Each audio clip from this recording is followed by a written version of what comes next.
কোথায় আফরান নিশো? তার সিনেমার ঘোষণাই বা আসবে কবে? এই নিয়ে নানান প্রশ্ন করছেন নিশোর ভক্তরা।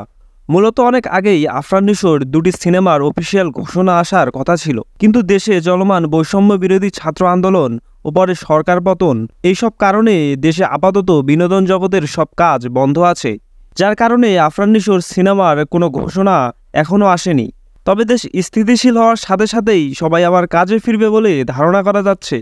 সেই দিক থেকে বলা যাচ্ছে, এবার নতুন করে আফরান নিশোর সিনেমার ঘোষণা দিয়ে সিনেমার কাজ শুরু করবেন রায়হান রাফি, যেখানে যুক্ত আছেন ওপার বাংলার এসবিএফ ও বাংলাদেশের আলফাই, যার কর্ণধার শাহরিয়ার শাকিল। আলফাই ও এসবিএফ এর ব্যানারেই আসবে নিশোর দুটি সিনেমা, কিন্তু দুটি সিনেমার পরিচালক আলাদা।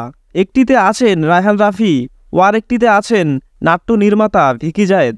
সিনেমার আপডেটের জন্য সিনেমার সাথে যুক্ত থাকা সকলের সোশ্যাল মিডিয়া ফলো করেও তেমন কোনো তথ্য পাওয়া যায়নি। তবে সরকার পতন ও কোটা বিরোধী আন্দোলনে প্রতিবাদী ভূমিকা পালন করেছে আফরান নিশো, শাহরিয়ার শাকিল ও রায়হান রাফি।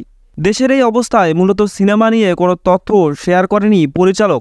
তবে দেশের পরিবেশ ঠিক হওয়ার সাথে সাথে আনুষ্ঠানিক ঘোষণা আসবে বলে জানা গেছে। তাই নিশোর সকল আপডেট পেতে চ্যানেলটি সাবস্ক্রাইব করতে ভুলবেন না।